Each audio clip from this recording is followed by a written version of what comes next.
तो हमें जो पढ़ना है वो ये चार थ्योरी हैं कि केमिकल बॉन्ड्स क्यों बनेगा। तो सबसे पहला था Lewis octet rule, then valence bond theory, उसके बाद हमारे पास विस्पर्स थ्योरी और लास्ट में है एमओटी। तो सबसे पहला हम लोग पढ़ेंगे लेविस ऑक्टेट रूल। और लेविस ऑक्टेट रूल से पहले हमें पता होना चाहिए सेंट्रल एटम के बारे में कि सेंट्रल एटम होगा कौन। तो सेंट्रल एटम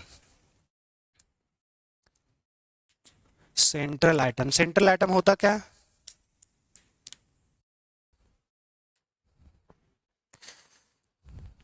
जिसमें ज्यादा पॉजिटिव या ज्यादा नेगेटिव चार्ज हो। देखो सेंट्रल एटम का दो तीन तरीके से आइडेंटिफाई कर सकते हैं। जो सबसे लेस इलेक्ट्रॉन हमारे पास जो सबसे लेस इलेक्ट्रोनेगेटिव या सबसे मोस्ट इलेक्ट्रो पॉजिटिव होगा वो हमारे पास सेंट्रल एटम होता है, और जिसका नंबर्स कम हो।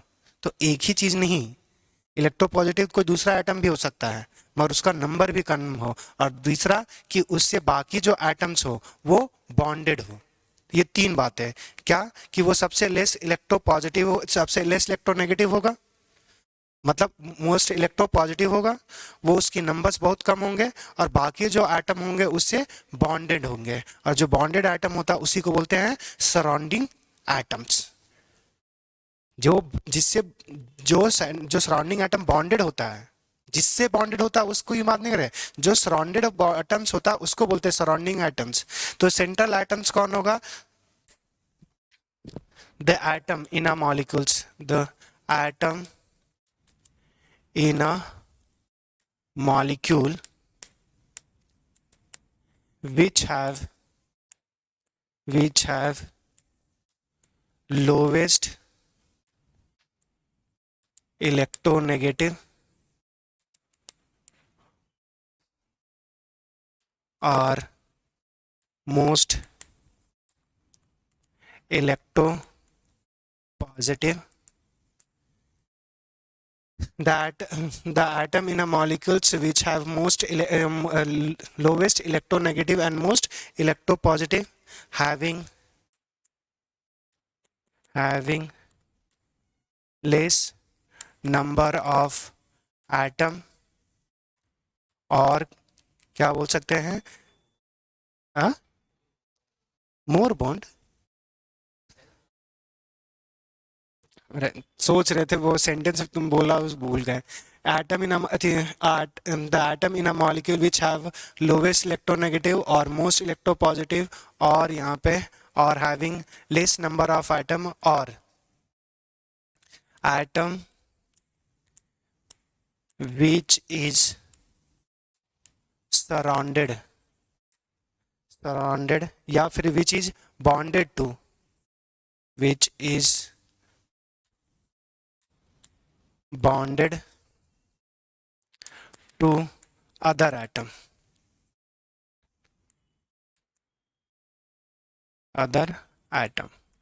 बात समझ में आया? कि जिससे हमारा जिसका जो मोर लेस इलेक्ट्रोनेगेटिव हो या मोर इलेक्ट्रोपॉजिटिव, जिसका नंबर कम हो, या फिर जिससे सारे एटम बॉन्डेड हो गए, उसी को क्या बोलेंगे? Central atom. अब दूसरा सराउंडिंग एटम हमारे पास क्या होगा जिससे सेंट्रल एटम बॉन्डेड होगा? सीधा सिंपल। तो दूसरा हमारे पास क्या होगा? Surrounding atom. तो जो हमारे पास सेंट्रल एटम के जो अलावा जो एटम्स होंगे वो सारे कैसे होंगे? Surrounding atoms. तो except central atom, all atoms are known as surrounding atoms. Except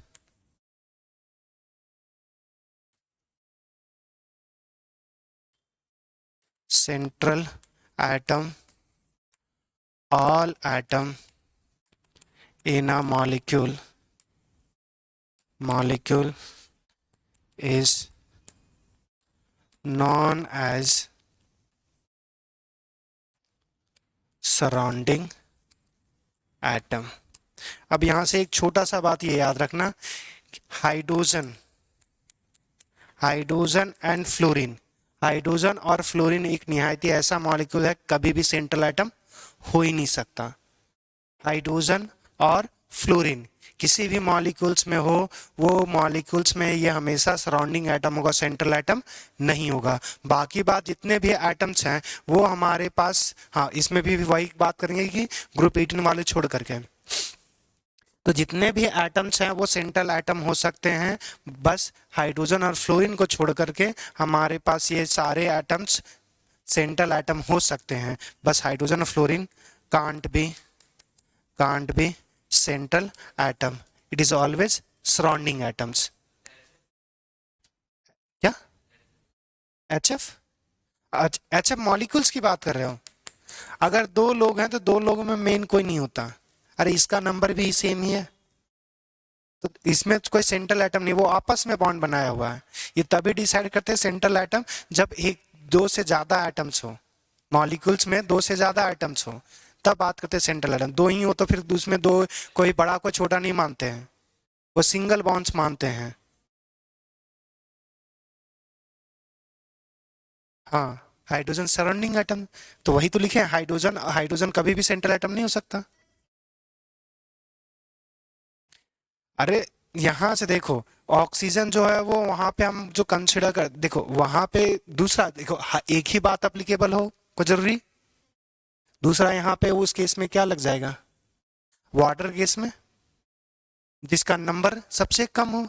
तो एक ही चीज को पकड़ के नहीं रखना कि सबसे ज्यादा जो लेस इलेक्ट्रोनेगेटिव होगा या जो लेस इलेक्ट्रोपॉजिटिव होगा उसी के पर चलेंगे। ये तीन बातें हैं, तीन बातें में कोई भी हो सकता है। क्लियर? अब यहां से दूसरा एक बात और समझेंगे कि हमारे पास जो मॉलिक्यूल्स होगा उसमें सेंट्रल और सराउंडिंग एटम्स आ गया। अब नेगेटिव चार्ज, दो चीज समझना कि जब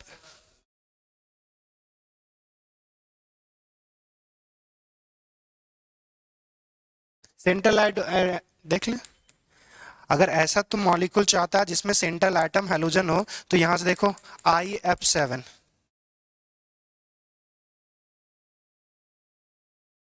आयोडीन के पास 7 इलेक्ट्रॉन्स, सातों के साथ बॉन्ड बना दिया हुआ। IF7, IF5 भी कर सकते हो। Cl का कर लो, देखो इसमें बताते क्लोरिक एसिड HClO3,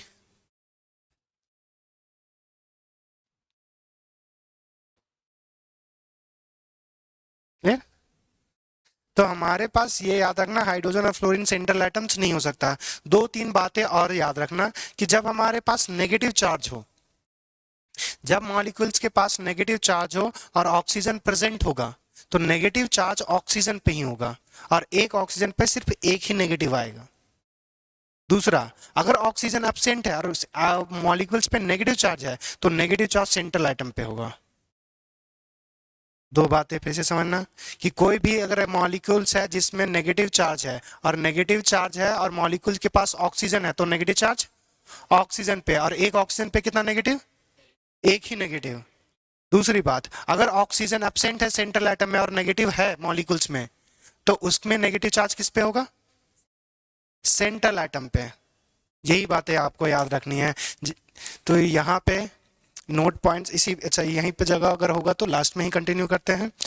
यहाँ पे लिख देते हैं कि ये नोट है हमारे पास, कुछ इंपॉर्टेंट बातें, ताकि हम लोग अगर ये याद रहोगा तो हम लोग डायरेक्ट लेविस स्ट्रक्चर्स पे लिख समझ सकते हैं इस चीज को।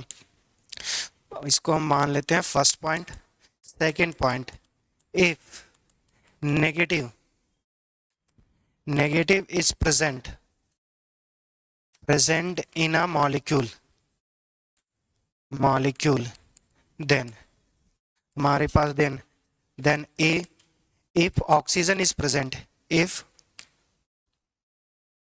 oxygen atom is present, then negative charge present on oxygen,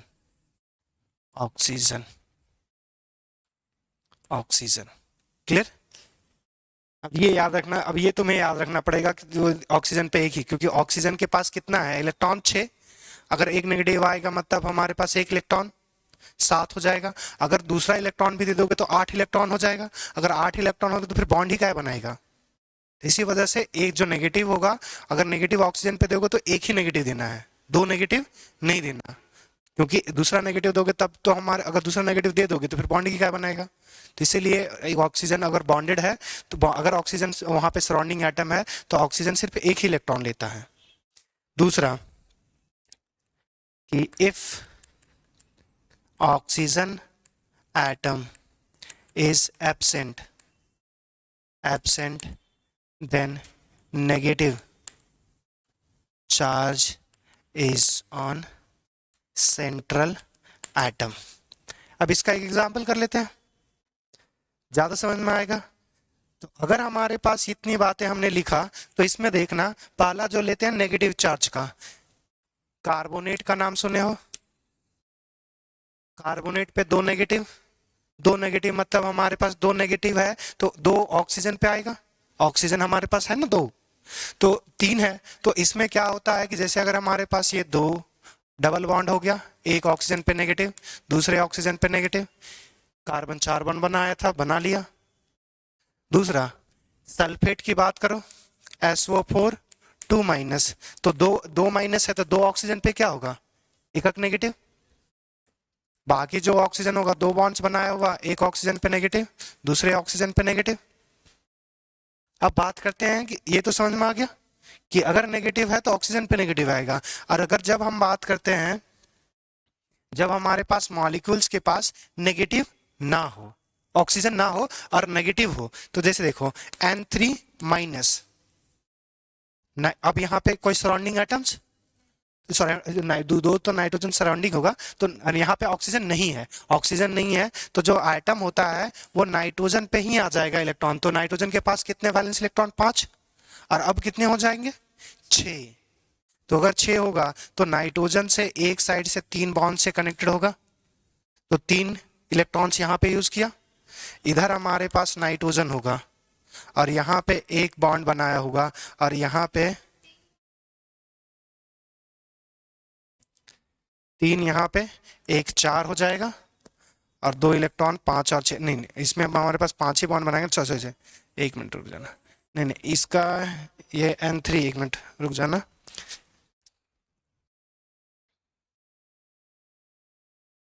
अगर कुछ वैसा मॉलिक्यूल्स हमारे पास पॉजिटिव बनना तो चाहिए था, या तो हम स्ट्रक्चर्स, नाइट्रोजन पे नेगेटिव है तो नाइट्रोजन हमारे पास डबल बॉन्ड, अच्छा इस केस में एप्लीकेबल नहीं हो जाएगा, इसमें नेगेटिव हो जाता है, इसमें पॉजिटिव और इस पे नेगेटिव हो जाता है, ऐसा आएगा। या फिर हमारे पास सीधा सिंपली बोल देते हैं ये जो मॉलिक्यूल्स है इस केस में एप्लीकेबल नहीं होगा। दूसरा I3 के केस में एप्लीकेबल हो जाता है, जैसे I3 माइनस है, I3 माइनस है, इस केस में देखना आयोडीन पे कितना इलेक्ट्रॉन था, 7, एक इलेक्ट्रॉन और आ जाएगा तो 8। आयोडीन इधर भी सिंगल बॉन्ड्स है इधर भी सिंगल बॉन्ड्स है, 8 इलेक्ट्रॉन्स है, 2 इलेक्ट्रॉन्स बॉन्डिंग में यूज कर दिया, बचा कितना, 6, 3 लोन पेयर। क्लियर। दूसरा और समझना, हमारे पास नेगेटिव चार्ज सेंट्रल एटम, अरे देखो यहाँ पे इलेक्ट्रॉन्स कितना दे दिए तुमने, गौर से देखना, ये 2, 2 4, 2 6, एक 7 और एक 8, तो सेंट्रल एटम पे अगर नेगेटिव आए, अगर नेगेटिव है तो सेंट्रल एटम पे आएगा। क्लियर। उसी तरह अगर हम करना चाहेंगे तो दूसरे मॉलिक्यूल्स के भी कर सकते हो, जैसे O3 का भी कर सकते हो, O3 पर माइनस कर लेना, O3 पर, अच्छा इसमें तो ऑक्सीजन वाला ही है तो उसमें तो ऑक्सीजन पर माइनस ही देना पड़ेगा, तो उसका कोई मतलब नहीं है। तो इसी तरह बहुत सारे मॉलिक्यूल्स है, अगर नेगेटिव चार्ज होगा तो तुम्हें देखना है कि ऑक्सीजन है या ऑक्सीजन नहीं है। अगर ऑक्सीजन रहेगा तो ऑक्सीजन पे देना है, अगर हमारे पास एब्सेंट है तो सेंट्रल एटम पे चला जाएगा। दूसरी अब बात, ये तो नेगेटिव चार्ज की बात की, पॉजिटिव चार्ज भी तो होगा। अगर पॉजिटिव चार्ज आए तो बिना ऑक्सीजन, मतलब कोई दूसरा आइटम देखना है, कोई दूसरा आइटम है या ना है उससे कोई फर्क नहीं पड़ेगा, उसमें सिर्फ देखना कि अगर हमारे पास पॉजिटिव चार्ज है तो positive charge always present on central atom. if a molecule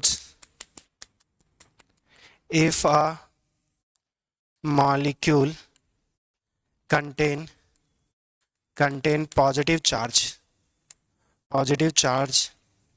then positive charge must be present on central atom. जैसे NO2 पर प्लस ऑक्सीजन है या नहीं है, इस केस में तो कोई केस ही नहीं है। नाइट्रोजन के पास कितना इलेक्ट्रॉन्स, 5 में ए प्लस है, मतलब एक इलेक्ट्रॉन गायब, 4 हो जाएगा।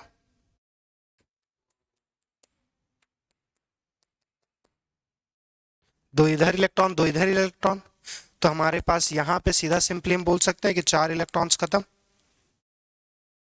तो अगर इसी तरह कोई भी अगर कोई मॉलिक्यूल्स ले लोगे, सब में देखो, दूसरा देखो NH3 प्लस करते हो, सॉरी NH4 पर प्लस करते हो, प्लस करते हो तो नेगेटिव पॉजिटिव चार्ज किस पे देते हो, नाइट्रोजन पे। तो यहाँ पे नाइट्रोजन पे पॉजिटिव होगा, बाकी 4 हाइड्रोजन से कनेक्टेड होगा। 5 इलेक्ट्रॉन था, अब 4 इलेक्ट्रॉन्स हो गया। क्या बात समझ में आ गया? तो अगर हमारे पास पॉजिटिव चार्ज होगा तो पॉजिटिव चार्ज हमेशा सेंट्रल एटम पे, नेगेटिव चार्ज होगा तो उसके दो केस, ऑक्सीजन है तो ऑक्सीजन पे, अगर ऑक्सीजन नहीं है तो सेंट्रल एटम पे। दूसरा हमारे पास एक ऑक्सी एसिड, ऑक्सी एसिड का नाम सुने हो?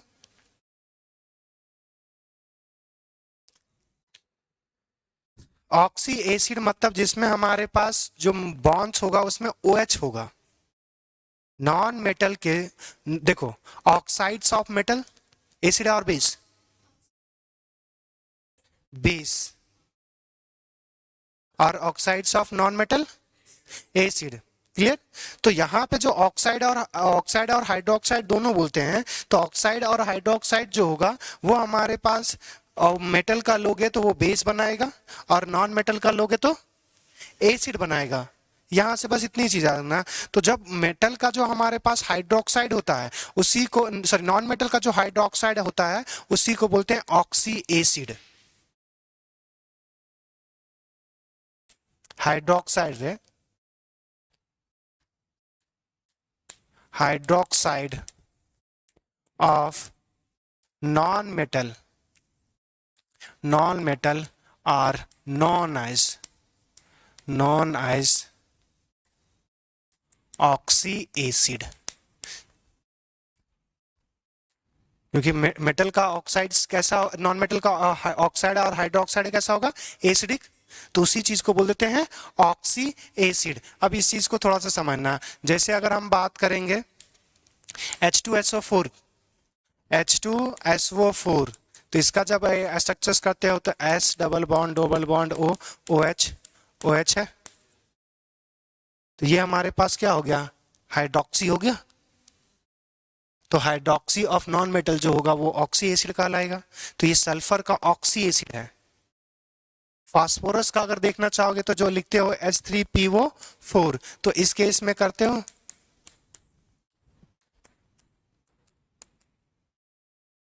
तो इसमें क्या है, ये तो हाइड्रोक्सी बॉन्ड, हमारे पास हाइड्रोक्साइड में तो लिंकेज है, OH। मेटल का होता तो बेस बनता, और नॉन मेटल का है तो ये एसिड, और उसी एसिड को क्या बोलते हैं, ऑक्सी एसिड। अब यहां से बस याद रखना कि अगर फास्फोरस का ऑक्सी एसिड जब भी ड्रॉ करना चाहोगे, जब भी जितना फास्फोरस होगा उतना ही हमारे पास ऑक्सीजन, डबल बॉन्ड ऑक्सीजन का लिंकेज होता है। स्ट्रक्चर्स बनाने के लिए देखो, फास्फोरस के ऑक्सी एसिड अलग अलग होते हैं। अच्छा, अगर हमारे पास देखो H3PO4 एक हो गया, H3PO3, उसके बाद हमारे पास H3PO4 हो गया, तो हमारे पास 5। ये जो मॉलिक्यूल्स हैं ये ऑक्सी एसिड ऑफ हमारे पास फास्फोरस के हैं, अलग अलग मॉलिक्यूल्स हैं, ये सारे ही ऑक्सी एसिड हैं। अब यहां से हमारे पास जो मॉलिक्यूल्स है, इस मॉलिक्यूल्स में हमारे पास क्या होता है कि जितना फास्फोरस होगा उतना ही फास्फोरस और ऑक्सीजन का डबल बॉन्ड के लिंकेज होगा। तो यहाँ पे जो फास्फोरस है कितना, एक ही फास्फोरस है, मतलब एक ही डबल बॉन्ड होगा। दूसरा हमारे पास सब में एकक है तो एकक होगा। जैसे अगर इसी चीज का अगर करना चाहोगे, दूसरा अगर हम मॉलिक्यूल से ड्रॉ कर देते, जैसे इसको H3PO3 रहने देते हैं, दूसरा एक मॉलिक्यूल ड्रॉ कर देते हैं, इसको डबल करना, और हमारे पास 3 3 6 हो जाएगा। 6 में अगर हम 2 घटा देंगे तो 4 बन जाएगा, फास्फोरस 2 हो जाएगा, वाटर अगर घटाएंगे तो कितना, 4 दूना 8 और 1 7। ये मॉलिक्यूल्स बनेगा। अब देखो हमने बोला कि फास्फोरस जितना होगा उतना ही फास्फोरस डबल बॉन्ड होगा। एक फास्फोरस था, एक हो गया, बाकी जो इतना होगा वो हमारे पास वो ऑक्सीजन के साथ लगा होगा। अब यहाँ देखो, यहाँ पे हमारे पास हाइड्रोजन कितने हैं, 3, एक तो लगा दिए, बचा कितना, 3 ही ऑक्सीजन। तो 3 ऑक्सीजन 3 हाइड्रोजन के साथ कनेक्टेड होगा।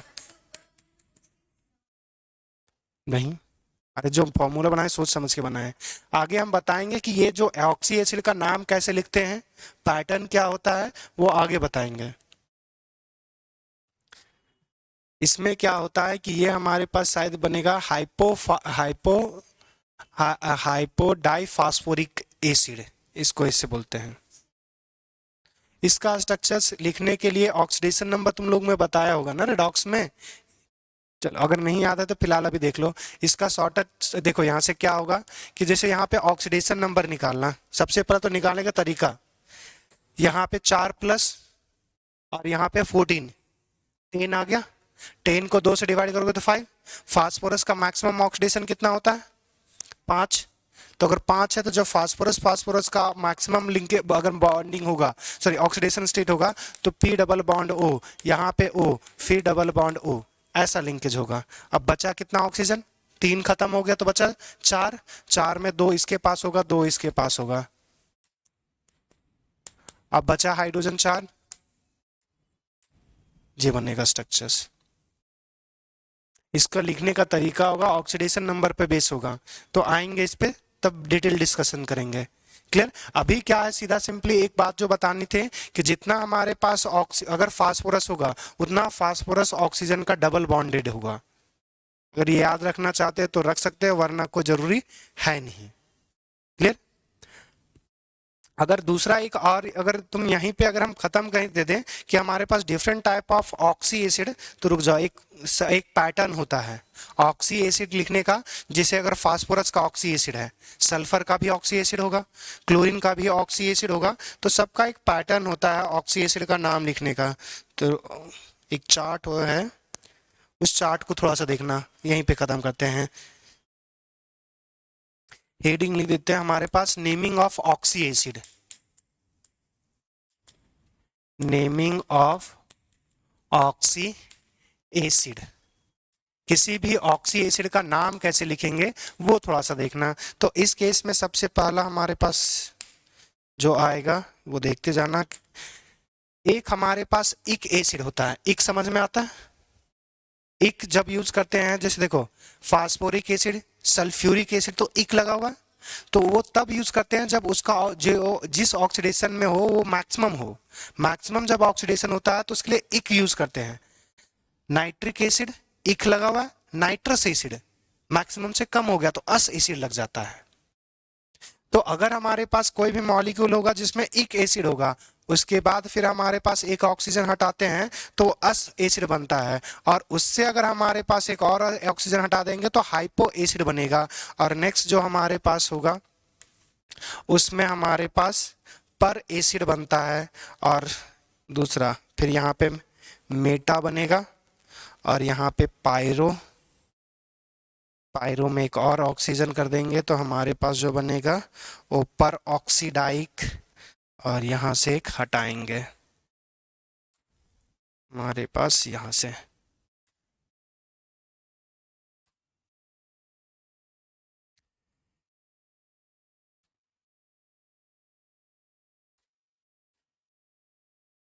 ये अगर डायग्राम याद रहेगा तो तुम किसी का भी एसिड लिख सकते हो, किसी भी एसिड का नाम लिखने में प्रॉब्लम नहीं होगा नेक्स्ट टाइम।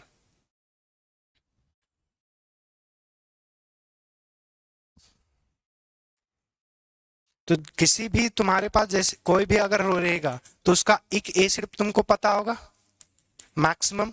जैसे सल्फ्यूरिक एसिड है तो H2SO4 मालूम है, फास्फोरिक एसिड है तो H3PO4 मालूम है, क्लोरिक एसिड चलो HClO3 होता है। अभी आएंगे उस पे। तो इक एसिड से जब एक ऑक्सीजन हटा दोगे तो वो बनता है अस एसिड। जैसे अगर H2SO4 हो, उसमें एक ऑक्सीजन हटा दो, H2SO3 बनेगा, उसका नाम हो जाएगा सल्फ्यूरस एसिड। फास्फोरिक एसिड है H3PO4, उस पे एक ऑक्सीजन हटा दो, H3PO3 बनेगा, वो फास्फोरस एसिड बनेगा। क्लियर? तो तुम्हें इक याद रखना, बाकी बात बनते जाएगा। अस हो गया, उसके बाद हमारे पास जो आएगा उसका नाम होगा हाइपो, उसके बाद जो लगेगा उसके बाद हमारे पास हो जाएगा अस एसिड। अगर इसके बाद भी एक ऑक्सीजन हमने हटा दिया, जैसे H3PO4 था, PO4 से PO3 बना है, PO3 से हम क्या कर दें, H3PO2 बना दें, तो वो बन जाएगा हाइपोफास्फोरस एसिड। अगर हमने ऐसो जो इक एसिड में है, अगर उसमें एक ऑक्सीजन अगर ऐड कर दिया, तो ये जो बनेगा वो हमारे पास बनेगा पर ब्लैंक हो जाएगा, और फिर जो भी लिखोगे, जैसे H2SO4 है, उसमें एक ऑक्सीजन बढ़ा दोगे तो H2SO5 बनेगा, तो उसका नाम हो जाएगा पर सल्फ्यूरिक एसिड। एक छूट गया, पर सल्फ्यूरिक एसिड। H3PO4 था फास्फोरिक एसिड, तो उसमें एक ऑक्सीजन डाल दोगे तो H3PO5 बन जाएगा, वो पर सल्फ्यूरिक एसिड हो जाएगा। हाँ, पर फास्फोरिक एसिड।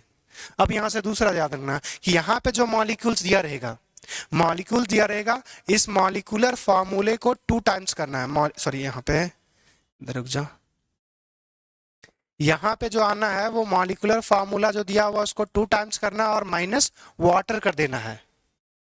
और अगर हमारे जो भी यहाँ पे फॉर्मूला बनेगा उसके बाद भी एसिड होगा, तो यहाँ पे जो फॉर्मूला होगा उसको मॉलिक्यूलर फॉर्मूला को 2 से मल्टीप्लाई करना है, और उसमें वाटर घटा दोगे तो जो यहाँ पे हमारे पास आएगा उसको बोलते हैं पायरो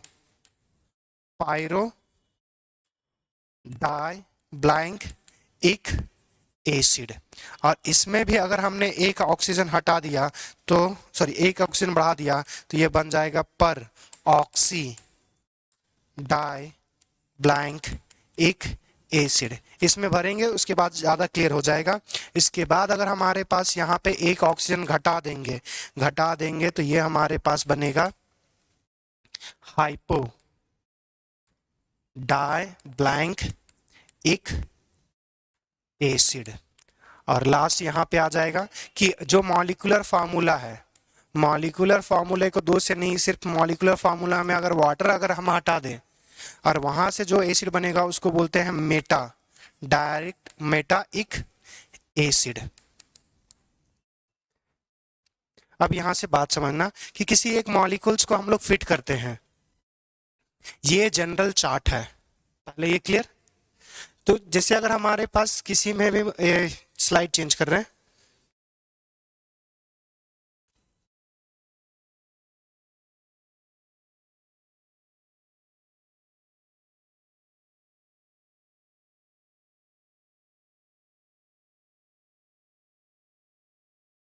हो गया?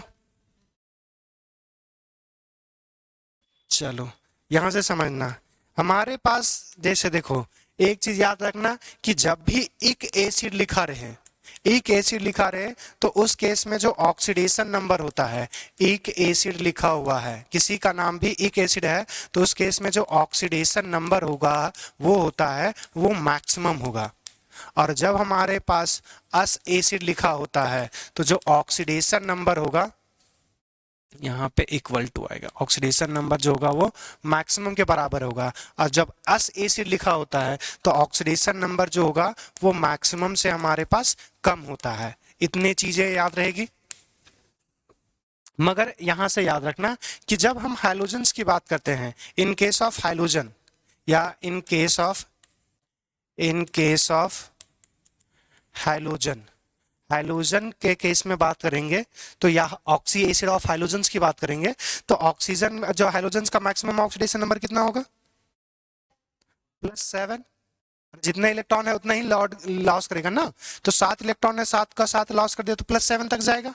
अगर +7 तक जाएगा तो हमारे पास देखना, अगर +7 है तो उस केस में मैक्सिमम है, तो मैक्सिमम के लिए क्या यूज होना चाहिए था? इक। नहीं करते हैं, इसमें यूज करेंगे पर इक एसिड, बस इतना याद रखना। और हमारे पास +5 के लिए यूज करते हैं इक एसिड, बस इसमें हमारे पास चेंज होगा। और बस 5 से अगर नीचे आ गया, अगर ऑक्सीडेशन नंबर जो होगा वो हमारे पास +5 से कम आ गया तो उस केस में जो ऑक्सी एसिड होगा वो हमारे पास अस एसिड कहलाएगा, अस एसिड। और ये बस हाइड्रोजन के अलावा, जिसमें भी जिस हाइड्रोजन के अलावा है तो उसमें हमारे पास क्या हो जाएगा, मैक्सिमम है तो एक एसिड, अगर मैक्सिमम से कम है तो अस एसिड। यहां से वापस देखना इस डायग्राम में देखो, तो इस केस में जो हमारे पास है इक एसिड, इक एसिड, इक एसिड, इक एसिड, इस केस में मैक्सिमम होगा। और यहाँ पे अस लिखा हुआ है, यहाँ पे अस लिखा हुआ है, तो मतलब मैक्सिमम से कम होगा। कितना कम होगा उससे कोई लेना देना नहीं है, मैक्सिमम से बस कम होगा। और यहाँ पे इक एसिड लगा हुआ है, यहाँ पे पर मतलब परऑक्सी लिंकेज हो जाता है। एक अरे यहाँ पे अगर एक ऑक्सीजन घटाओगे तो यहाँ पे एक कम होगा, मगर यहाँ पे एक कम थोड़ी होगा। और ऑक्सीजन घटाओगे दो घटेगा ना। जैसे आप यहाँ से एक मॉलिक्यूल्स लेते हैं, जैसे कोई भी एक को बोलो, पहले फास्फोरस का ही लेते हैं, तो अगर फास्फोरस का लेंगे तो H3PO4 है, ये हमारे पास क्या बनेगा, फास्फोरिक एसिड, फास्फोरिक एसिड एक एसिड है। इसमें अगर हमने एक ऑक्सीजन अगर हटा दिया तो ये क्या बन जाएगा, अस एसिड। तो ये ऑक्सीजन हटाओगे तो क्या बनेगा, H3PO3 बनेगा। तो ये हमारे पास क्या हो जाएगा, फास्फोरस एसिड बन जाएगा। अगर इसमें भी हमने एक ऑक्सीजन और घटा दिया तो क्या बन जाएगा,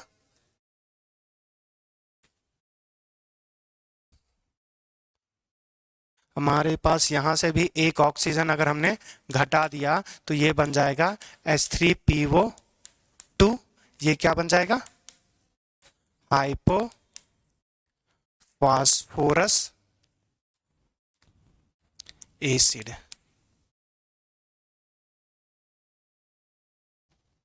तो क्लियर इतनी बात है। अब यहां से देखो, इसमें एक ऑक्सीजन अगर हम ऐड कर देंगे तो क्या बन जाएगा, H3PO5। ये कैसा हो जाएगा, पर फास्फोरिक एसिड, पर फास्फोरिक एसिड।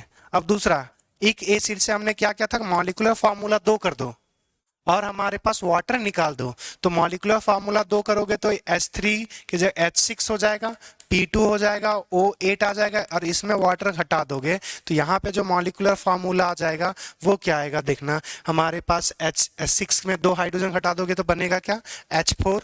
फास्फोरस तो नहीं चेंज होगा तो 2 रहेगा, 8 है तो एक में चला जाएगा तो 7। इसका नाम क्या हो जाएगा, पायरो फास्फोरिक एसिड। पायरो ही था ना, हाँ पायरो ही था। तो ये हमारे पास बन जाएगा पायरो फास्फोरिक एसिड। फिर इसमें क्या करेंगे, एक ऑक्सीजन हम घटा रहे थे, सॉरी घटा रहे थे या बढ़ा रहे थे, हाँ, बढ़ा रहे थे। तो अगर हम यहाँ से बढ़ाएंगे तो ये बन जाएगा H4P2O8, ये बन जाएगा पर ऑक्सी, सॉरी हाँ पायरो डाई आ जाएगा, पायरो डाई फास्फोरिक एसिड। अब यहां से पर ऑक्सी डाई फास्फोरिक एसिड बन जाएगा, फास्फोरिक एसिड। और यहां से देखना जो मॉलिक्यूलर फार्मूला है उसमें क्या करना है, वाटर हटाना है। तो H3O4 में हमें क्या घटाना है, वाटर। तो यहां से बचेगा कितना, एक हाइड्रोजन, फास्फोरस और ऑक्सीजन हमारे पास 3। तो ये क्या हो गया, मेटा फास्फोरिक एसिड। क्या इतनी बात है क्लियर। अब देखो इसी तरह हमारे पास किसके लिए अप्लाई होगा, सल्फर के लिए भी अप्लाई होगा।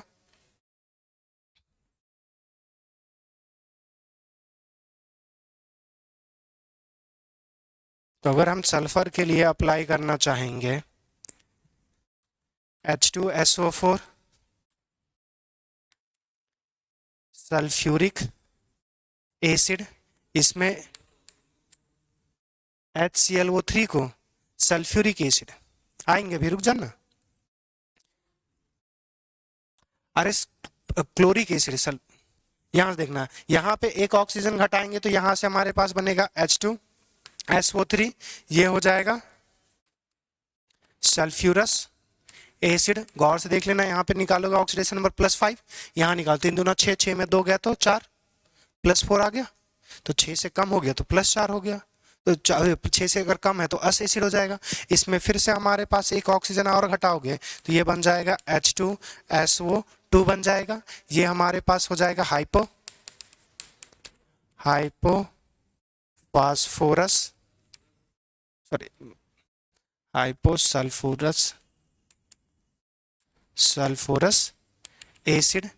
दूसरा, यहां से हमारे पास अगर ऑक्सीजन ऐड करेंगे तो ये बन जाएगा H2SO5, ये बन जाएगा पर सल्फ्यूरिक, सल्फ्यूरस नहीं सल्फ्यूरिक।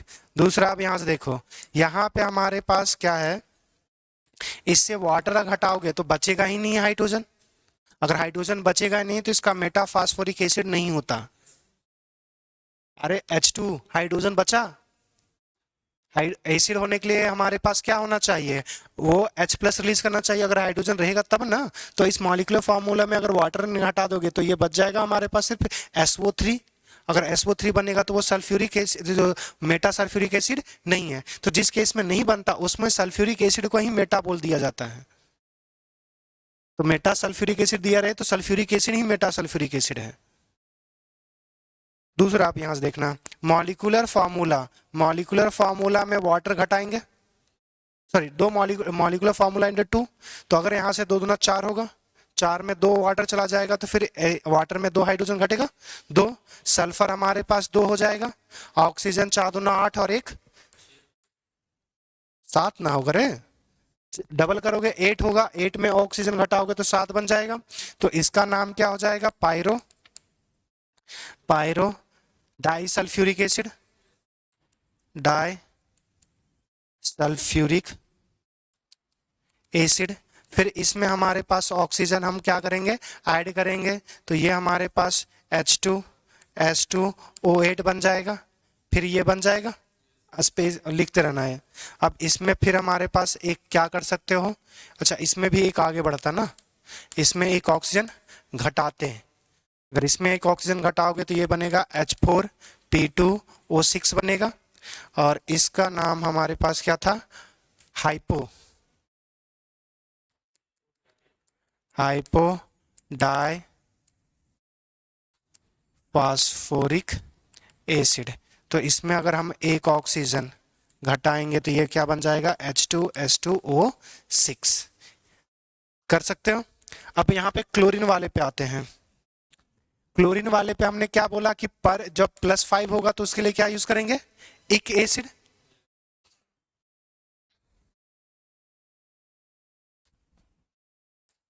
तो क्लोरीन का +5 क्या इसी के केस में आ जाएगा, 3 दूना 6, 6 में एक हाइड्रोजन का जाएगा तो 5, तो ये ही इक एसिड है। अब इक एसिड में हमारे पास फिर अगर ऑक्सीजन ऐड करोगे तो पर हो जाएगा, ये HClO4, ये हो जाएगा पर क्लोरिक एसिड। अब इसमें अगर हमने एक ऑक्सीजन घटाया तो ये क्या हो जाएगा, HClO2, ये बन जाएगा क्लोरस एसिड। इसका नाम हमारे पास हो जाएगा क्लोरिक एसिड। और फिर यहां से अगर एक ऑक्सीजन और घटा दोगे तो ये HClO बनेगा और इसका नाम हो जाएगा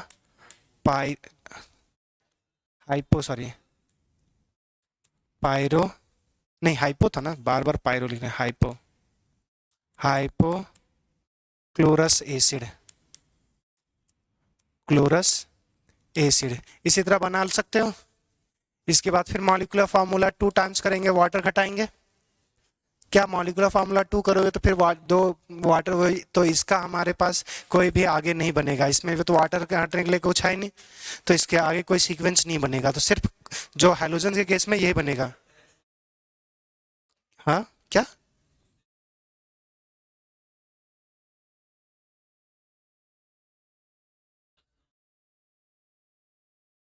हाँ हाँ, नहीं नहीं यहाँ से तो बनेगा ही नहीं ना इधर, नहीं नहीं नहीं नहीं नहीं, अरे वो सिर्फ मेटा के लिए कभी कभी एप्लीकेबल होता है, उस बाकी के लिए नहीं। क्लियर इतनी बात है। अब यहाँ से थोड़ा सा एक और बात जान लो। जब यहाँ पे बता ही रहे हैं तो ऑक्सी एसिड के बारे में देख ही रहे हो, तो हमारे पास एक और बात देख लेना कि ये जो ऑक्सी एसिड होगा उसका नाम कैसे नाम तो लिखना सीखे। अब स्ट्रक्चर्स कैसे लिखते हैं, structures of oxy acid, how to draw a structure of oxy acid. Oxy acid का स्ट्रक्चर्स कैसे ड्रॉ करेंगे, तो हम ये मान के चल रहे हैं कि तुम्हें ऑक्सीडेशन नंबर निकालना आता है, तब ये काम करेगा। अगर नहीं आता तो फिर ये समझ में नहीं आएगा। तो अगर ऑक्सीडेशन नंबर आता है तो भी को पढ़ना, वरना फिर नहीं। तो हम लोग तुम्हारे केस में बता चुके हैं, तो तुम लोग को समझ में आएगा। देखो हमारे पास मान रहे ऑक्सी एसिड जितने भी होंगे, तो मान रहे कि कोई एटम होगा ए, तो ए उसमें हमारे पास बॉन्ड्स क्या हो सकते हैं कि ए ओ ए होगा, ये चीज। दूसरा, ये ऑक्सी एसिड जो बात कर रहे हैं वो एक से ज्यादा ऑक्सीजन, एक से ज्यादा सेंट्रल एटम की बात कर रहे हैं।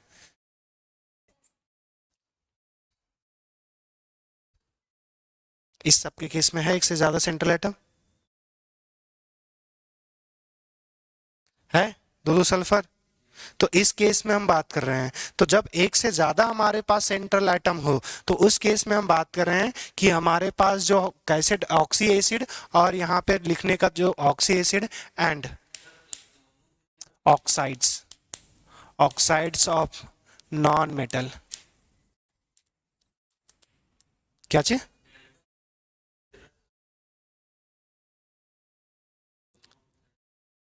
पॉजिटिव नेगेटिव, अरे उसमें ऑक्सीडेशन नंबर एक हो या एक से ज्यादा उसे हाँ, दोनों में इक्वल ऑक्सीडेशन नंबर आएगा। नहीं नहीं, तो फिर उसका स्ट्रक्चर्स भी हम लोग इसी फॉर्मेट से लिखेंगे, मगर उसमें चेंजेस थोड़ा मोड़ा आता है और कुछ नहीं। तो यहाँ पे जनरल बात करेंगे। तो अगर हमारे पास more than one central atoms हो और उसके ऑक्सी एसिड दिए हुए हैं और उसके हमारे पास ऑक्साइड होंगे, तो अगर जब भी दिया रहेगा तो उसमें हमारे पास क्या है कि या तो सेंट्रल एटम ऑक्सीजन और सेंट्रल एटम होगा, या फिर हमारे पास सेंट्रल एटम, अच्छा सर, इसमें सबसे पहले तो सेंट्रल एटम और सेंट्रल एटम कनेक्टेड होगा डायरेक्टली, फिर सेंट्रल एटम और ऑक्सीजन कनेक्टेड हो सकता है, सेंट्रल एटम और ऑक्सीजन ये कनेक्टेड होगा। अब ये तीन केस कब पॉसिबल होगा उस चीज को समझना कि इस केस में जब हमारे पास कैलकुलेटेड, यहाँ पे ऐसे लिख देते हैं, हमारे पास जो ऑक्सीडेशन नंबर हो वो कैलकुलेटेड, और हमारे पास ऑक्सीडेशन नंबर जो हो वो दूसरा ले रहे हैं मैक्सिमम। कैलकुलेटेड हमारे पास कम आ जाए और मैक्सिमम ज्यादा हो, तो जितना कैलकुलेट किया मैक्सिमम से कम हो, तो उसमें सेंट्रल एटम और सेंट्रल एटम का डायरेक्टली बॉन्डेड होगा। रुक जाओ ना, एग्जाम्पल लेंगे, पहले भी देख लो एक बार। दूसरा हमारे पास क्या है कि जब ऑक्सीडेशन नंबर जो कैलकुलेट करेंगे और हमारे पास जो ऑक्सीडेशन नंबर मैक्सिमम होगा, अगर वो दोनों बराबर आ जाएगा तो ऐसा हो जाएगा। अगर ऑक्सीडेशन नंबर जो कैलकुलेट किए वो ज्यादा आ जाए ऑक्सीडेशन नंबर मैक्सिमम के केस में, तो हमारे पास परऑक्सी लिंकेज वाला पॉसिबल होगा। जैसे एक मॉलिक्यूल्स लेते हैं, हमारे पास इस पहले वाला यहाँ कर लेते हैं। जैसे अगर यहाँ पे हम मॉलिक्यूल्स ले रहे हैं H2S2O7,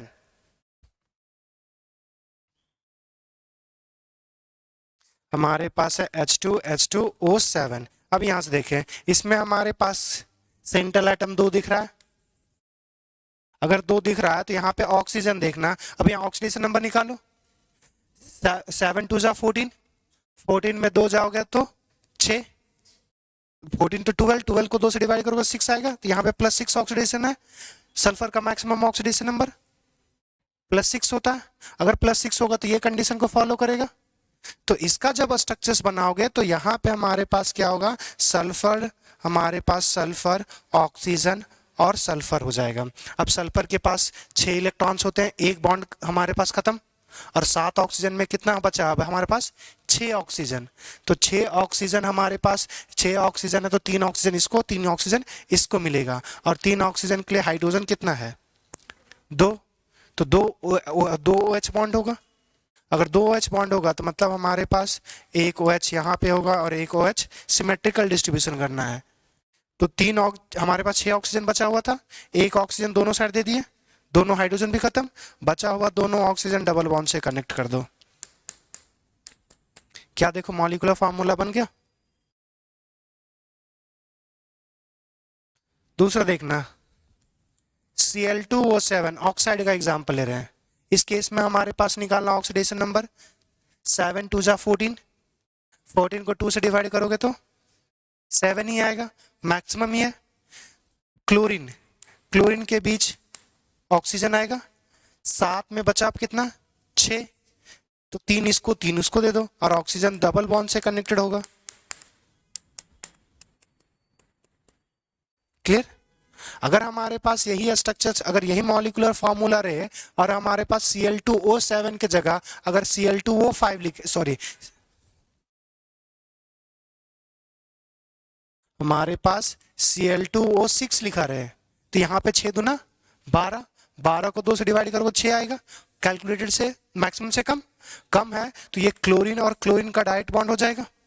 यहाँ पे 3 ऑक्सीजन इक्वली डिस्ट्रीब्यूट करना है। क्लियर?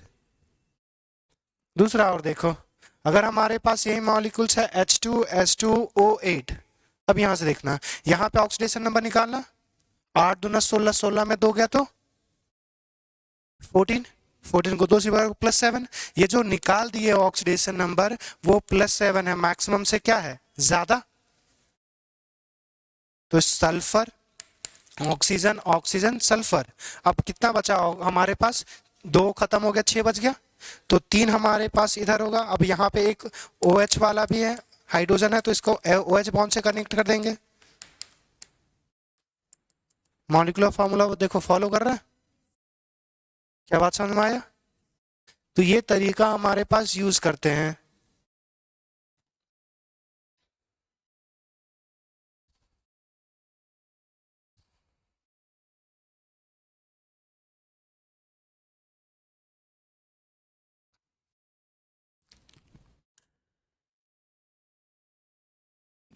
रिकॉर्ड बंद कर देते हैं।